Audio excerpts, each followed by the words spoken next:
Hi all, back in Norway. There's still some ice on the lake, but snow is, as you can see, mostly gone. It's good. It's even getting so warm that maybe I wore a jacket too much. I don't know. I wanted to talk about global warming and what's wrong with the model we are being presented, I suppose. And I don't know how to put it because sometimes, you know, when I talk with people, words come very easy out of my mouth. It's strange. When I talk with the camera, everything gets jumbled and I tend to mix topics and one thing and the other. Sometimes put my foot in my mouth. Bear with me. And there's, as the professor says, there's no such thing as a greenhouse effect because there's not a glass covering around the planet. Makes sense? What you need to know about what they are purporting to be the greenhouse effect, it came about during the days of Carl Sagan, and it's about Venus mainly. Theory goes something like, because Venus has a dense cloud cover, the sunlight that comes in is trapped in the atmosphere, bouncing back and forth between the cloud cover and the planet, and that allegedly is what they claim makes Venus so hot. That's for another topic. I could go on and expound on that, but I will not. That's just a thing. But if the cloud cover on Venus is so dense that sunlight really cannot penetrate, maybe it's just because Venus is a recent and very active planet on the surface with lots of volcanism, and because the volcans spew out sizzling hot lava, the landscape changes all the time, and it brings a lot of heat to the atmosphere, which is trapped under the cloud layer. Okay, and people are not that's one part of the story. Today, hot day, it's clear blue skies, beautiful blue actually, not so much of the chemical gunk that we are being sprayed with. This is where I wanted to go.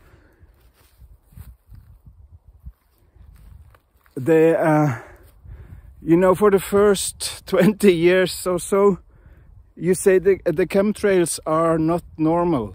They're not supposed to be lingering in the skies like that. If it's just contrails, we are being sprayed with something.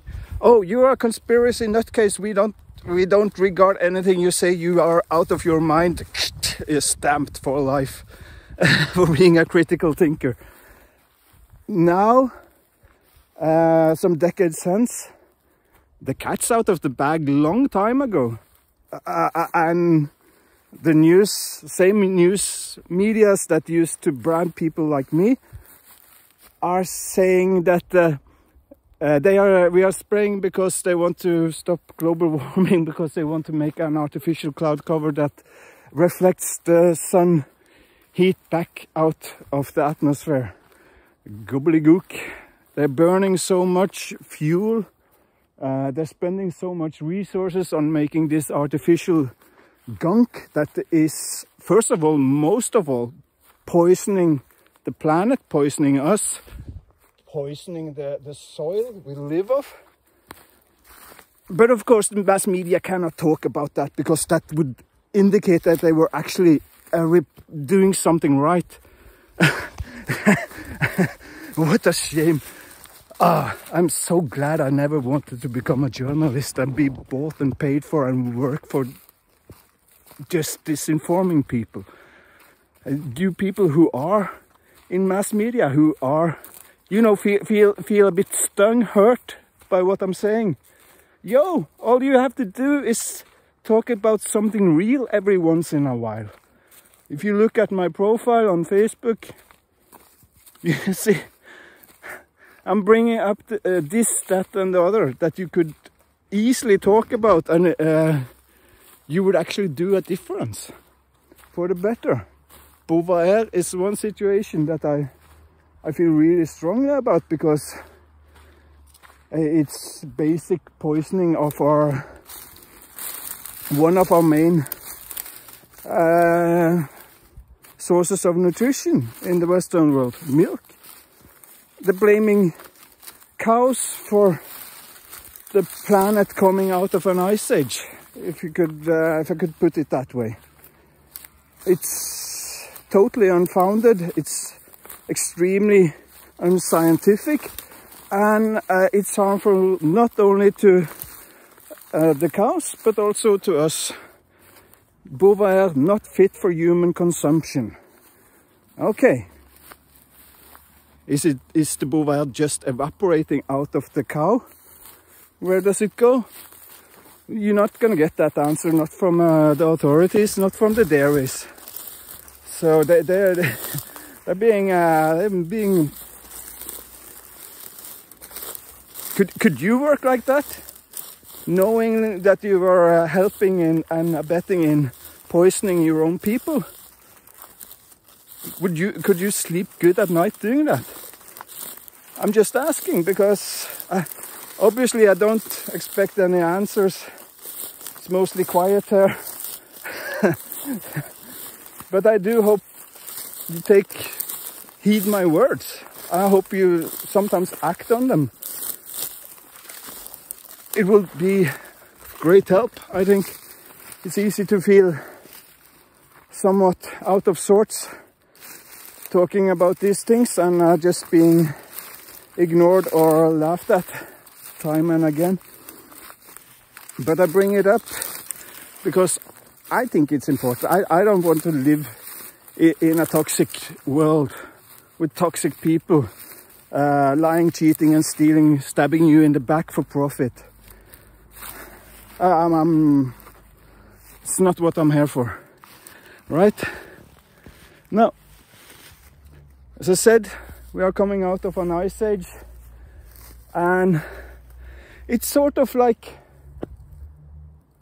here, when it's winter, it's cold because we're spending more time in the dark this far north, and because it's more dark days than light days in the winter, it's also much cooler, so the ice sheet expands. And when it's spring, like today, everything warms up, and actually most of the melt that we see is in part, okay, with a very strong sun like that, a lot just evaporates. But even on a sub-zero day with snow, the ground is hot. It's warming up. It's kind of reverse polarity. There's certain dates this happened on.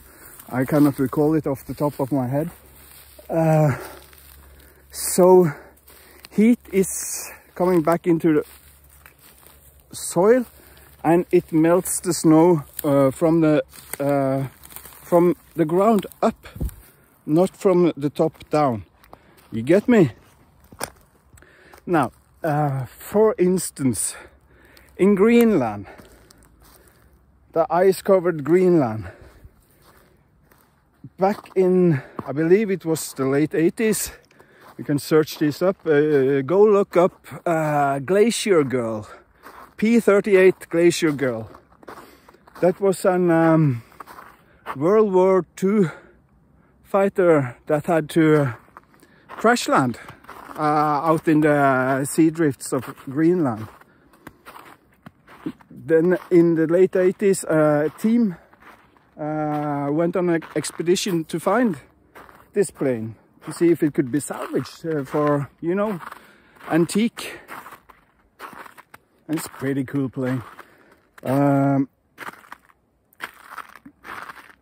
They found it at the location where it had crashed, but it wasn't on the ground.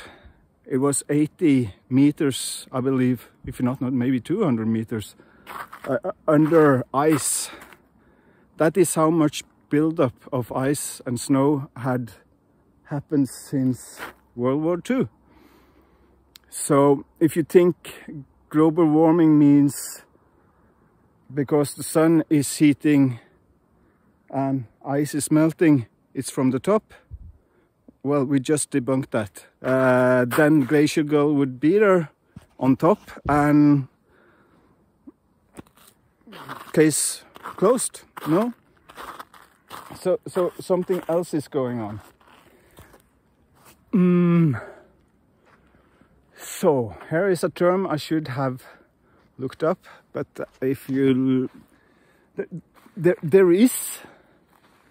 is actually a way to keep this ice cover for a whole lot longer time, and it doesn't involve toxic chemicals or, you know, expensive polluting factories making all these really bad chemicals, which also in part increases the risk of forest fire in the summer. Because one of the components of it is also aluminium. Aluminium that gets heated up, spends a long time cooling down, and sometimes if it's in a warm area and the ground has been saturated with aluminium dust, things just take fire, and it's very hard to put out because the heated aluminium keeps everything around it heated. You're right. To mitigate this, to do it in a if you wanted to stop the melting of the ice at the end of an ice age, you don't want to use chemical solutions like that for all the reasons I just listed and many more. Besides, you would use something like sawdust. What you could do, what we did in times of old, and what the British, as a matter of fact, experimented and seriously discussed during World War II, is that they could actually build an aircraft carrier mixing sawdust with ice, because they found they would get a product that would be somewhat quite a bit stronger than concrete, and it would melt really, really, really slow, which means you could sail around in a ice hangar ship during summertime and you wouldn't have to worry it would be melting and sinking, because something about the sawdust keeps the cold ice. You look this up online. I don't have to give you a detailed instruction, because if you are interested in what I'm talking, or if you just hate my guts for spilling the beans here, you're gonna go online and try to find something to debunk what I'm saying. Good on you. Good on you. Do that, and prepare to get your you know, so that's really what I wanted to mention. we are coming out of an ice age, and just like if I took just a piece of this in my hand, it would melt much faster, especially during the final phases of it, because then everything around it is heating up, including the water around it. When it's a big ice sheet like it has been for, you know, thousands of years, the melt goes really, really slow. But towards the end, it goes much, much faster. So if you want to then arrest the snow melt, sprinkle the poles, sprinkle Greenland, wherever you have glaciers. Instead of making this expensive chemical gunk, use sawdust. Year after year after year, those glaciers are gonna harden. They're gonna have more cold content as opposed to heat content in them. When next winter comes, it's gonna be building. And it's not gonna be polluting. Maybe that is the big problem. It's not pollutant. It's environmentally safe. And you cannot patent it. It's ready available. But it would require you to have a brain to think a bit, yeah? or you don't have, because I just told you. Now you know the answer. Exactly so. Glad to get that out of my mind. I have a bunch of these small hacks I've learned over years that could make life on this planet a whole lot easier.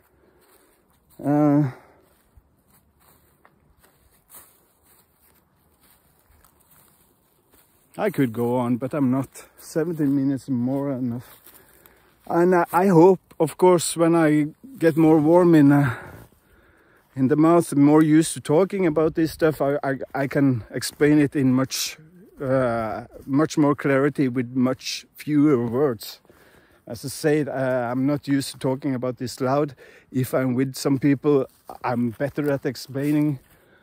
And yeah, that's just how it rolls.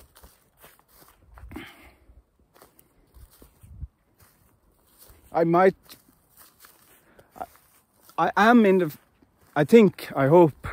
hope I am in the final stages of something that has been tormenting me for decades. Something I've just felt I was being dealt an unfair hand. I don't know how to say. It's something I don't like to talk about, but if you want to get clued up on what I'm alluding to, I think around 2.5 years ago, I recorded a video called exactly how much your vote counts in a democracy, where I made a petition, 3-day petition, and had over 50% of the local population behind me in a certain case. I detail it there in the video. I don't have to read. And all sort of shit happened to me in the in the backwaters of it. If it wasn't for me just feeling it was the right thing to do, I would easily have led off it. If I knew all the consequences behind it, how much it put me behind in my life. So, it's going to be a video I hope I never have to record. If I have to record it, it's going to be a pretty long one to detail it, or it's going to be a very short one just to get it done. And it's going to be one of those videos I never really wanted to make, but because I'm not going to stand for being bad. There's something wrong, And I admire people, in general, I admire people who are whistleblowers because they act out of their conscience, and when they're getting that unfair treatment, yo, I can attest, that's no joke. That's serious stuff, and it's not fun. Good thing is, you still have a good conscience, you still sleep well at night, except those nights when you just roll and turn around and you just try to grip with the facts that everything got turned upside down and it's not your fault, and you don't know where to go to find remittance. It's not good. So I hope I don't have to, but I might, and we shall see. In the final stages of something, and hopefully it's the final stages of something, and I really want to lay that behind me once and for all, and never have to deal with that case ever again, because it's way too much, really. So that being said, I'm gonna be on my merry way here. I got some exploring to do. I heard somebody had made a little bridge across this little river here, and about time. When I was a kid, we used to go out there and play on the ice. Not so dangerous as it might sound, because even as kids, because of the intelligent design behind us, we have already built in warning sensors. Even if we've never been here, we know what is okay. This we know is unsafe, but we also know where it's safe, and we know where the stream pools. Even so, you really would have to be a couple of fries short of a Happy Meal if you were clumsy enough to drown in less than a meter of water. But yeah, how the cookie crumbles. I think, yes, that was all. So till next time, wishing you all the best and see ya.